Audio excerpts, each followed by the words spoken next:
अब बात करते हैं जरा हुकूमत का वर्जन लेना भी जरूरी है कि 27वीं तरमीम के ऊपर हुकूमत चले खुश तो होगी। अब हुकूमत कह भी रही है कि ये हमारी तरमीम है और हुज़ैफा रहमान साहब ने मुस्लिम लीग नून से हमें ज्वाइन कर लिया, सिस्टर हैं। हुज़ैफा साहब, एक तो बड़ी मुबारक हो, आप लोग कामयाब हो गए हैं 27वीं तरमीम को लेकर। एक सवाल जरूर उठ रहा है कि सदर को आपने इस्तिस्ना दे दी, उसके लिए ये कर दिया, नई अदालत बना दी। लोग सवाल उठा रहे हैं कि जब हम कॉन्स्टिट्यूशन की बात करते हैं वो विल ऑफ द पीपल होता है, इसमें सब कुछ नजर आ रहा है लेकिन वो पीपल या लोग नजर नहीं आ रहे कि उनके लिए आप क्या लेकर आए हैं। देखें जी, कोई ऐसी आईनी शिक में तरमीम नहीं की गई जिसको आप ये कहेंगे जी वो लोगों से मुतालिक थी या मफाद आमा से मुतालिक थी, उसमें आपने लोगों को इग्नोर कर दिया। जाहिर है जब तरमीम जो है एग्जीक्यूटिव के अख्तियारात से मुतालिक हो, आपकी जो लॉ एनफोर्समेंट एजेंसीज हैं या कमांड है जो आपकी फोर्सेस की उसके मुतालिक हो या जुडिशरी के मुतालिक हो, तो उसके अंदर तो कोई लोगों के मुतालिक चीज ही नहीं थी। मैं तो समझता हूँ कि आप माशाल्लाह एक जानीदा सहाफ़ी हैं कि बड़ा इर्रेलेवेंट सवाल है कि बात यहाँ पर हो रही है। अगर सुप्रीम कोर्ट के अंदर जो है आईनी मुकदमात, आईनी बेंचेस सुन रहा था, आईनी कोर्ट बननी चाहिए। अगर भारत के साथ जो आपकी जंग हुई, उससे हमने एक सबक सीखा, वो हमें कामयाबी मिली, लेकिन हमने समझा कि अब हमें जदीद जो जंगी तकाज़े हैं, उससे अपने आप को हम आंग करने के लिए अपनी फोर्सेस के अंदर एक बेहतर कोऑर्डिनेशन के लिए कुछ बेहतर मैकेनिज़्म चाहिए। उसके लिए ज़रा आइन के अंदर 243 को अमेंड करना ज़रूरी था। इसी तरीके से बाकी चीज़ें हैं, तो उसके अंदर अगर सदर पाकिस्तान को इम्यूनिटी अगर दी जा रही है, तो एक तो सदर पाकिस्तान पीएमएलएन से नहीं है, पीपल्स पार्टी से हैं। वज़ीर-ए-आज़म साहब को जो इम्यूनिटी दी जा रही थी, वज़ीर-ए-आज़म साहब ने उसमें बहुत ही अदब और मोहब्बत के साथ शुक्रिया अदा कर माज़रत कर ली।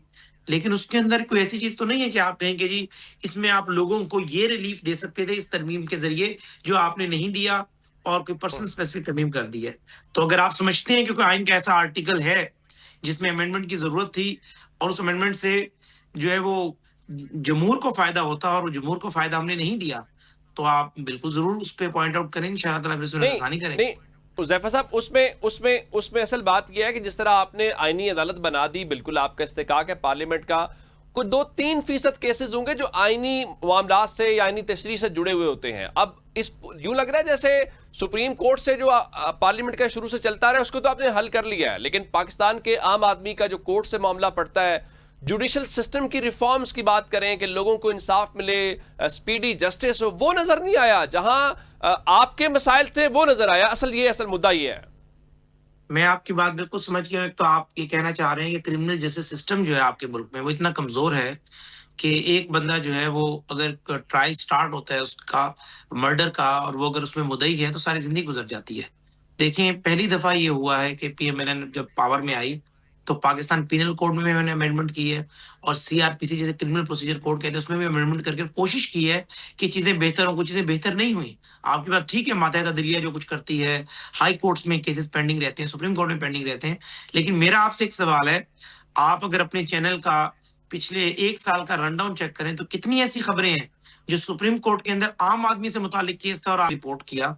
आपके चैनल ने मेजॉरिटी और बाकी चैनल्स ने भी, इवन कि हमने भी वही पढ़ा, वही देखा कि जो सियासी मुकदमात से मुताल्लिक थे। सियासी मुकदमात, ये एक नैरेटिव तो बना दिया है कि 2% है या 3% है या 1.5 लाख पेंडिंग केसेस में सिर्फ 700 सियासी मुकदमात हैं या 800 सियासी मुकदमात हैं। ये एक मैटर ऑफ फैक्ट है कि सियासी मुकदमात पे 90% टाइम खर्च हो जाता है और अदालत उसको फौरी लगाती है। पूरा पूरा दिन उसकी हेयरिंग चलती है और वो हेयरिंग कई कई हफ्ते पर मबनी होती है और उससे जो बैकलॉग होता है क्रिमिनल और सिविल केसेस का, वो इतना बढ़ जाता है कि आप उसको इस तरह ना तोलें कि वो 500 केसेस हैं और दूसरी तरफ 1.5 लाख पेंडिंग केसेस हैं। वो 500 केसेस हैं, 1.5 लाख में भारी इस तरह होते हैं कि साल के 365 दिन, महीने के 30 दिन, वर्किंग डेज अगर आप शामिल कर लें हफ्ते इत्वार की छुट्टी निकालकर, तो आपके 22 दिन बचते हैं। 22 दिन में से 14-15 दिन तो आपके वही जो जिन केसेस को आप पिटी केसेस कह रहे हैं तादाद में कम है, उसी पर टाइम खर्च हो जाता है और असल केसेस की तरफ आप आ नहीं सकते। अब आपकी बात मैं अगला अगला अगला उस पे आता हूं। अब हमने ये तरमीम कर ली, अब सुप्रीम कोर्ट, हाई कोर्ट और आपकी जो सिविल सेशन कोर्ट्स हैं, वो ये नहीं कह सकती कि हम पे कोई और मुकदमात का बोझ है। अब उसको हम एवेल्युएट करेंगे। आप जैसे लोग जो मीडिया से हैं, सिविल सोसाइटी से हैं, क्रिमिनल प्रोसीजर कोड और सिविल प्रोसीजर कोड को हमने बेहतर करने की कोशिश की है, लेकिन अगर उसके बावजूद भी ये अदालतें पेंडेंसी को रिजॉल्व नहीं कर पाती और चीजें वैसी ही चलती हैं, तो इंशाल्लाह ताला आप देखेंगे फिर इसमें फर्दर रिफॉर्म्स करेंगे हम। अच्छा, उसमें एक चीज और भी आई कि ठीक है, तरमीम हो गई, सारा कुछ ठीक है, स्टेक होल्डर्स के साथ, सिविल सोसाइटी के साथ, एकेडेमिया के साथ, शायद वो डिस्कोर्स जो होना चाहिए था वो नहीं हुआ। सर, ये आपकी राय है और मैं आपकी राय की बड़ी कदर करता हूँ। आप बहुत माशाल्लाह समझदार पढ़े लिखे इंसान हैं। लेकिन मेरी राय ये है कि हम तो पिछले 15 साल से कंसल्टेशन कर रहे हैं। जब 2010 में आपने मुकन्ना के और पार्लियामेंट के माथे पे बंदूक रखकर 18वीं यानी तरमीम में जुडिशरी ने अपनी मर्जी की शिकें शामिल करवाई थी। हम तो तब से स्टडी कर रहे हैं, तब से हम तो कंसल्टेशन कर रहे हैं, हम तो तब से देख रहे हैं कि कॉन्स्टिट्यूशनल कोर्ट ही बननी चाहिए थी। हम तो तब से देख रहे हैं कि जजेस की तैनाती का तरीकेकार ऐसे नहीं होना चाहिए कि एक चीफ जस्टिस चाहे तो वो अपने ही चैम्बर के 10 लोगों को जज भर्ती कर दे। आप ये तनकीद तो करते हैं काजी फाइज ईसा साहब पर, पूरी तनकीद किया करें सब लोग कि काजी फाइज ईसा साहब को इफ्तिखार चौधरी साहब ने भी one stroke of pen same day high court का जज भी बनाया बलूचिस्तान में और चीफ जस्टिस भी बना दिया। मकसद ये कि हम उसका दिफा करते हैं कि काजी फाइज एक बहुत अच्छे जज थे, लेकिन अगर आप तनकीद करते हैं पूरी तनकीद करें। वो अख्तियार एक जज के पास था। एक एक चैम्बर के 3-3 जज जो है वो सुप्रीम कोर्ट के जो है जज बन जाते हैं, वकील जो है। अगर यानी एक वकील गलती से किसी चैम्बर का पहुंच जाए किसी टॉप पोजीशन पर तो अपने चैम्बर के बाकी लोगों को लेकर आ जाता था। आज वो अख्तियार हमने कहां दिया? आज वो अख्तियार सुप्रीम जुडिशियल के पास भी है और उसके साथ साथ उसमें हमने पार्लियामेंट के लोगों की नुमाइंदगी भी दी है, जिसमें अपोजिशन के लोग भी होंगे, जिसमें आपकी हुकूमत के लोग भी होंगे। आपने पाकिस्तान बार को नुमाइंदगी भी दी है। आज चेहरे पसंद नहीं है पार्लियामेंट में जो लोग बैठे हुए हैं, उन्हें फॉर्म 47 वाला कहा जाता है। कल हम आरटीएस वाला कहते थे जो चेहरे बैठे हुए थे 18 से 22 तक। लेकिन अल्टीमेटली पावर तो पार्लियामेंट के पास आई है। कल अगर इलेक्शन ऐसा हो जाता है जिसमें जो लोग आते हैं उनके चेहरे आपको भी पसंद होते हैं, मुझे भी पसंद होते हैं, तहरीक इंसाफ को भी पसंद होते हैं, तो हम यही कहेंगे ना कि आपने अख्तियार पार्लियामेंट को दे दिया, किसी फर्द के पास नहीं है।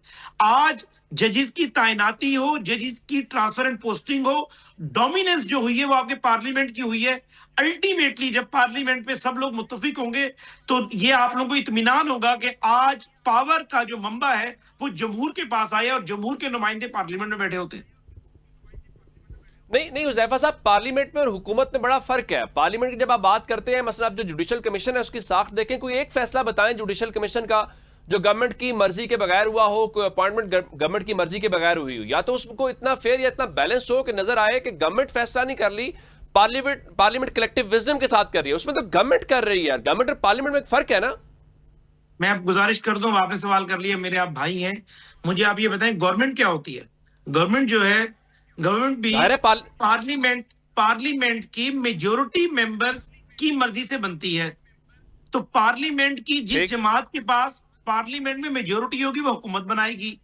उसी पार्लियामेंट की मेजोरिटी को देखते हुए सुप्रीम जुडिशियल काउंसिल और कमीशन के अंदर हुकूमत के लोग ज्यादा हैं, अपोजिशन के लोग कम हैं।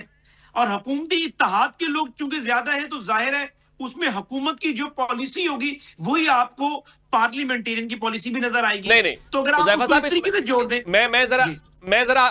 मैं आर्गुमेंट जरा आपके सामने रख देता हूं। जो आप बात कर रहे हैं इस हद तक ठीक है कि जो मेजॉरिटी में होगा वो गवर्नमेंट में होगा, वेरी राइट। लेकिन सर, ट्राइकॉटमी ऑफ पावर है, सेपरेशन ऑफ पावर है। आप अदलिया आपका मातहत इदारा नहीं है, ये उसी पार्लियामेंट का तय करदा उसूल है कि आप ये नहीं कह सकते गवर्नमेंट मेजॉरिटी में है तो जुडिशियल कमीशन में भी मेजॉरिटी के अंदर होगी। नहीं, पार्लियामेंट जब होगी तो फिर बराबरी की बुनियाद पे गवर्नमेंट ऑपोजिशन तमाम स्टेक होल्डर्स होंगे। है, बिल्कुल आपने ठीक कहा। अदलिया जो है, हम डेफिनेशन गलत कर जाते हैं। अदलिया हुकूमत का मतहत इदारा नहीं है, लेकिन अदलिया पार्लियामेंट के मतहत जरूर है। पार्लियामेंट तमाम इदारों की मां है। जो भी इस मुल्क में इदारा है वो पार्लियामेंट के मातहत है। अर्ज ये है कि हुकूमत जब फैसला करती है, अब आपके सामने मैं भी बीइंग डेविल्स एडवोकेट रखता हूं बात, हुकूमत फैसला करती है तो आप कह सकते हैं कि हुकूमत की डोमिनेंस है और हुकूमत जबरदस्ती ये फैसला मुसल्लत कर रही है। लेकिन जब सुप्रीम जुडिशियल कमीशन कोई फैसला करता है, उसके अंदर जुडिशरी के अपने लोग होते हैं, वो जाहिर है उनका मुकदमा बेहतर लड़ सकते हैं। अटॉर्नी जनरल जो है वो ठीक है हुकूमत का नुमाइंदा जरूर होता है, ठीक है वो हुकूमत का मुकदमा लड़ता है। वजीर कानून हुकूमत का मुकदमा ही लड़ेगा। बाकी जो आपने 4 या 6 लोग पार्लियामेंट से लेने हैं, उसमें 3 लोग आपके अपोजिशन से हैं, 3 लोग आपके हुकूमत से हैं।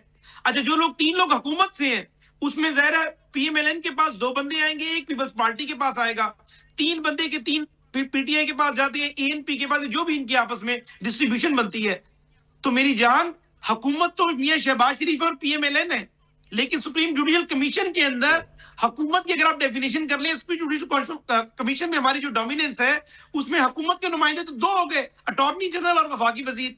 बाकी अगर पीपल्स पार्टी हमारी उसमें सपोर्ट कर रही है, पीपल्स पार्टी भी तो वोट लेकर आई है ना, उसके अंदर अपोजिशन के पास एक मार्जिन मौजूद है कि अगर उनका इक्का हो जाए, अपोजिशन के 3 लोग या 2 लोग एक तरफ हो जाए और 4 के 4 जजेस एक तरफ हो जाए तो वो ज़ाहिर है अक्सरियत में चले जाएंगे। लेकिन अगर वो 4 जजेस में से 2 हमारी तरफ हो जाए, 2 हमारे बंदे बालिहाज़ ओहदा उसके मेंबर है, एक्स ऑफिशियो मेंबर जिन्हें मैं कह रहा हूं उसमें जी प्लीज स्पीकर की नॉमिनेशन है ना, जो स्पीकर नॉमिनेशन करेगा तो स्पीकर भी तो गवर्नमेंट से, जैसे खातून रुकन ने आना है, सिविल सोसाइटी से आना है, तो वो भी तो गवर्नमेंट के एंड से आते हैं ना। जो अर्ज ये है कि जो स्पीकर की नॉमिनेशन है, स्पीकर की नॉमिनेशन चूंकि अब खिचड़ी इतनी पका दी है बानी तहरीक इंसाफ ने कि पार्लियामेंट की कार्रवाई नहीं चलती, हर तरफ खींचातानी है, सियासतदान की रिस्पेक्ट नहीं कर रहे, अपोजिशन हमारी इज्जत नहीं कर रही, हमारा जो बस चलता है हम अपोजिशन के हवाले से ज़ाहिर है रिजिड व्यू रखते हैं। अदरवाइज तो ये बड़ा बैलेंस काम होता है। स्पीकर हुकूमत के जो पार्लिमानी लीडर्स हैं उनके जरिए हुकूमत के नुमाइंदे नॉमिनेट करता है, यानी जो हुकूमती जमातें होती, और अपोजिशन के नुमाइंदे अपोजिशन की ही जमातों के पार्लियामेंट लीडर के थ्रू नॉमिनेट करता। ये जाहिर है अगर ये टकराव ना बिल्कुल होता, ठीक है, बिल्कुल ठीक है उज़ैफर साहब, आपने बड़े मौसर तरीके से बड़ी तफसील से गवर्नमेंट का मौका रखा, बड़ी अच्छी हमारी डिबेट चल रही थी, लेकिन मसला यह है कि प्रोग्राम का वक्त खत्म हो गया है। प्रोग्राम से हमें इजाजत दीजिएगा, खुदा हाफिज।